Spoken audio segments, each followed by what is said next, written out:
வணக்கம். மந்த்ரா டிவி அன்பர்களுக்கு என் அன்பான வணக்கம். தொடர்ந்து இந்த சேனலுக்காக நீங்கள் கொடுத்து வருகின்ற ஆதரவுக்கு கோடான கோடி நன்றி. தொடர்ந்து இந்த சேனலை பாருங்க. இதில் வருகின்ற கருத்துக்கள், ஜோதிட பதிவுகள், ஜோதிட கருத்துக்கள் உங்கள் வாழ்விற்கு ஒரு வெளிச்சமாக நிச்சயமாக அமையும். தொடர்ந்து ஆதரவு தாருங்கள், பாருங்கள். இன்னைக்கு நான் பார்க்க இருக்கிற தலைப்பு, நிறைய பேர் என்கிட்ட கேட்ட கேள்வி. என்னுடைய அலுவலகத்தில் டெய்லியும் ஒரு 3 பேர்த்தையாவது இந்த சூழல்ல சந்திக்கிற ஒரு அவநிலை, ஒரு மனசுக்கு வேதனை தரக்கூடிய ஒரு நிலைன்னு கூட நான் இதை சொல்லுவேன். இன்னைக்கு தலைப்பு என்னன்னா, நன்றாக வாழ்ந்தோம் ஆனால் இப்போது, கேட்கும் போதே கண்கள் கலங்குகின்ற ஒரு பதிவாகத்தான் இது இருக்கும். இதுக்கான ஜோதிட சூட்சமத்தை நம்ம பார்க்க போறோம்.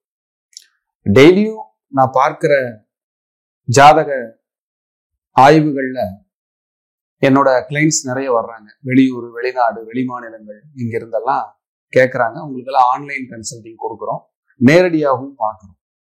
அப்படி பார்க்கும்போது ஒரு டெய்லியுமே ஒரு 4 பேராவது, சார் நல்லா வாழ்ந்தோம், ரொம்ப இன்னைக்கு ஒன்றும் இல்லாம இருக்கும் சார் அப்படின்னு அவங்க கலங்கும் போது சொல்ல வார்த்தைகள் இல்லைங்க. அவ்வளவு ஒரு மனவேதனையான ஒரு விஷயம்தான். இதை ஏன் பேசுறேன் அப்படின்னா, எங்க நீங்க தப்பு பண்றீங்க, நீங்க எப்படி சரி பண்ணிக்கணும் அப்படிங்கிற ஒரு சூட்சமம் தான். இதை ஒரு 70 வயது 60 வயது நபர்கள் கூட கேட்டுக்கிட்டு இருக்கலாம். எனக்கு பெருசா உங்களுடைய வாழ்க்கை அனுபவம் இல்லை, ஆனா ஜோதிடத்தை கத்துக்கிட்டு இருக்கேன், அந்த சூட்சமத்தை நான் தெரிஞ்சு வச்சிருக்கேங்கிற ஒரு நம்பிக்கை எனக்கு நிறைய இருக்கு. அதனால இதை நான் பேசுறதுக்கு முயற்சி செஞ்சிருக்கேன். ஏன்னா நிறைய பேர் வாழ்ந்து பெரிய அளவுல என்னங்கிற விஷயத்த, வாழ்க்கையை உணர்ந்தவங்க தான் நிறைய இந்த வீடியோ பார்ப்பீங்க. எனக்கு அப்படி சமீபத்தில் ஏற்பட்ட ஒரு அனுபவம், ஒரு லோக்கல்ல இருந்து ஒருத்தர் வந்திருந்தாரு. அவருடைய அனுபவமும், அவர் யாரு என்னன்னு சொல்ல விரும்பல, ஜென்ரலா பேசுறேன். ஏன்னா இன்னொருத்தருடைய ஜாதகத்தை இன்னொருத்தரிடம் பகிர்ந்து கொள்வது தவறு. அதனால யாருடைய ஜாதகத்தையும் யாருக்கிட்டையும் சொல்லக்கூடாது, அது தப்பு.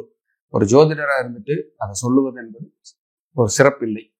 பர்மிஷன் கொடுத்தா என்னுடைய பத்தி நீங்க பேசுங்க சார்ங்கிறவங்க ஒரு பிரசன்னத்தை 1-2 நான் பேசியிருக்கேன். அது நாகரீகம். அவர்கள் இல்லாமல் நாம பேசுவது அநாகரீகம். அப்ப அவங்க கிட்ட கேட்டுட்டு பேசணும். இதை நான் பொதுப்படையா பேசுறேன். அப்புறம் 2 நபர்கள், ஒருத்தர் சொல்றாரு, அவர் துலா லக்னம், குரு திசை, அவருக்கு இப்ப வயசு ஒரு 55, ஃபாரின்ல இருக்காரு. சொல்றாரு, சார் நான் நிறைய ட்ரேடிங், ஷேர் ட்ரேடிங்ல நான் நிறைய இன்வெஸ்ட்மெண்ட் பண்ணேன் சார், ரொம்ப நல்லா போயிட்டு இருந்தது சார், இன்னைக்கு ஒன்றும் இல்லை, ரொம்ப கஷ்டமா இருக்கு சார், உங்களுக்கு நான் இப்ப ஃபீஸ் கட்டி உங்ககிட்ட நான் பாக்குறது பெரிய விஷயமா இருக்குங்கிறத மாதிரி எல்லாம் சொல்லியிருக்காங்க. ரொம்ப எனக்கு மன தர்ம சங்கடமா இருக்கும். இப்படி இருக்காங்களே, இப்படி இறைவன் சோதிக்கிறானே, நவகிரகங்களுடைய தோஷங்கள் இப்படி ஆட்கொண்டு இருக்கே அப்படிங்கிறதால நிச்சயமா நான் உணர்ந்திருக்கேன். அப்படி துலா லக்னத்துக்கு வரவே கூடாத திசைன்னு நான் நிறைய பேசியிருப்பேன். குரு திசை தான். அந்த குரு அவருக்கு 3ஆம் இடத்துல மூலத்திரிகோணம் பெற்று ஆட்சி பெற்று உட்கார்ந்து, அந்த வீட்லயே சனி இருக்கு. அப்ப பாருங்க, மூலத்திரிகோணம் பெற்று ஆட்சி பெற்று உட்கார்ந்து இருக்கிற அவருக்கு எவ்வளவு நெருக்கடிகள், எவ்வளவு போராட்டத்தை இந்த குரு கொடுத்திருக்காரு. நல்லா கொடுக்குற மாதிரி கொடுத்து அந்த கிரகம் ஏமாத்துறது. இதுதான் இங்க இருக்கிற சூட்சமம். ஒரு உயரத்துக்கு கொண்டு போய் கீழே அப்படி டப்புன்னு போட்டு எந்திரிக்கவே முடியாது. அப்போ உங்க ஜாதகத்துல முதல்ல உங்க தசா புத்திகள் என்னன்னு பார்த்துட்டு இன்வெஸ்ட்மெண்ட் பண்றது, டெவலப்மெண்ட் போறது, இதையெல்லாம் பாருங்க. இப்போ ஒருத்தர் மிதுன லக்னம், சுக்கிர திசை மிதுன லக்னத்துக்கு சூப்பரா இருக்கும், அதுல எந்த மாற்றமும் இல்லை. ஆனா அவரே விரையாதிபதி ஆகிறாரு, 5 குடையவரும் ஆகிறாரு. அவர் 5ல் ஆட்சி பெற்று உட்கார்ந்துருப்பாருன்னு வச்சுக்குவோம். அப்போ மிதுன லக்னக்காரங்களுக்கு சுக்கிரன் 5ஆம் இடத்தோட வேலையை சிறப்பா செய்ய போறாரு. ஆனா எந்த வீட்டுல கிரகம் இல்லைன்னா 12ஆம் வீட்டுல கிரகம் இல்லை. அப்போ 12ஆம் வீட்டு வேலையை தான் அதிகமா செய்ய போறாருன்னு அர்த்தம். அப்போ இவருக்கு கொடுத்துக்கிட்டே இருந்த அந்த கிரகம் ஒரு நாளைக்கு அதை புடுங்க போகுதுன்னு அர்த்தம். அப்போ யாரெல்லாம் மிதுன லக்னமோ சுக்கிர திசை 5ல் இருக்கோ, இல்ல வேற எங்க இருந்து தசை நடத்தினாலும் உங்களுக்கு கொடுக்கும் போதே கட்டமைப்பை சரி பண்ணிக்கிட்டே வந்தீங்கன்னா தப்பிச்சுக்கலாம். இல்லைன்னா ஒரு நாளைக்கு நான் நல்லா வாழ்ந்தேன், இப்போ ஒண்ணுமே இல்லைங்கிற ஸ்டேஜுக்கு வர்றதுக்கு வாய்ப்புகள் அதிகம். உங்க ஜாதகத்துல பரிவர்த்தனை இருக்கான்னு பாருங்க. அது என்ன பரிவர்த்தனை இருந்தாலும் சரி, ஒரு கிரகம் இன்னொரு கிரகமும் தன்னுடைய வீடுகளை மாத்திக்கிறது தான் பரிவர்த்தனை. இப்போ உதாரணத்துக்கு ஒருத்தர் கடக லக்னம், சுக்கிரன் வந்து கடகத்துல, ரிஷபராசி, சந்திரன் வந்து ரிஷபத்துல. அப்ப சுக்கிரனும் சந்திரனும் பரிவர்த்தனை, லக்னாதிபதியும் 11ஆம் அதிபதியும் பரிவர்த்தனை. இந்த பரிவர்த்தனை என்ன பண்ணும்னா பெரிய உயரத்தை கொடுத்துருங்க, என்னைக்கு இருந்தாலும் கீழே போட போகுங்கிறது உண்மை.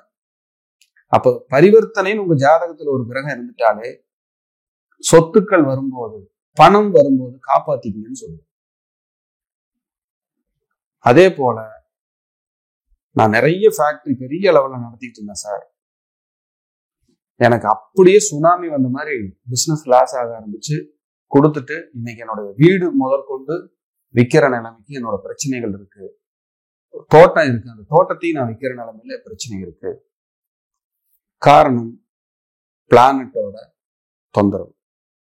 அந்த கிரக நிலைகளை பார்க்காம நமக்கு எப்பவுமே பணம் வந்துகிட்டு இருக்குங்கிற ஒரு கான்பிடென்ட்ல பணம் வரும்போது நமக்கு ஜாதகம் ஜோசியம் எல்லாம் கண்ணுக்கு தெரியாது. இன்னைக்கு அந்த கண்ணதாசன் சொன்னதான், பணம் இருக்கும்போது கண்ணில் படுபவை எல்லாம் சர்வ சாதாரணமாக தெரியும் சொல்லியிருக்காரு. அந்த சர்வ சாதாரணம் தெரியக்கூடாது, அது தப்பு. யூகிக்கணும், உணரணும், என்னங்கிறத பார்க்கணும். ஏன்னா உங்களுக்கு நீங்க மட்டும்தான் உங்களை இழந்துடுறீங்கன்னு நினைச்சுக்கிறீங்க. பணத்தை நான் இழந்துட்டேன், எனக்கானதான இழப்புனா ஒரு ஆண்மகனுக்கு, ஒரு ஆணுக்கு, ஒரு பெண்ணாக இருக்கட்டும், குறிப்பா ஒரு ஆண்களுக்கு அந்த குடும்பமே அவரை நம்பி இருக்குங்கிறத மறந்துடாதீங்க. அப்ப குழந்தை, மனைவி, உறவுகள், நீங்க நல்லா இருக்கும்போதுதான் பக்கத்துல எல்லாம் இருப்பாங்க. கெட்டு போயிட்டீங்கன்னா உங்க நம்பர் பிளாக் லிஸ்ட்ல போட்டாலும் ஆச்சரியப்படுறது இல்லை. நீங்க போன் பண்ணா போன் எடுக்க மாட்டாங்க. அப்போ 100 கோடி இருந்தா தான் நம்ம நல்லா இருக்கணும் அர்த்தம் இல்லை. 1 லட்சம் ரூபாய் கையில் இருந்தா நல்லா இருக்க போறோம்.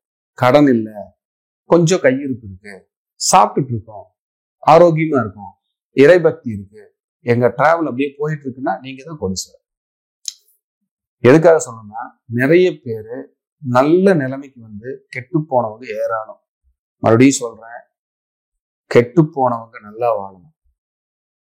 ஆனா நல்லா வாழ்ந்தவங்க கெட்டு போறங்கிறது கொடுமையிலும் கொடுமை. அந்த நிலைமை எதிரிக்கு கூட வரக்கூடாது.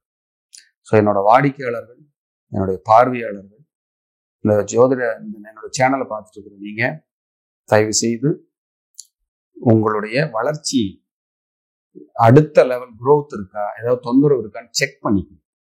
உங்களுக்கு தெரிஞ்ச ஜோசியர்கிட்ட நல்லா பார்த்துக்கணும், உங்களோட குடும்ப ஜோசியர்கிட்ட போய் பார்த்துக்கணும்.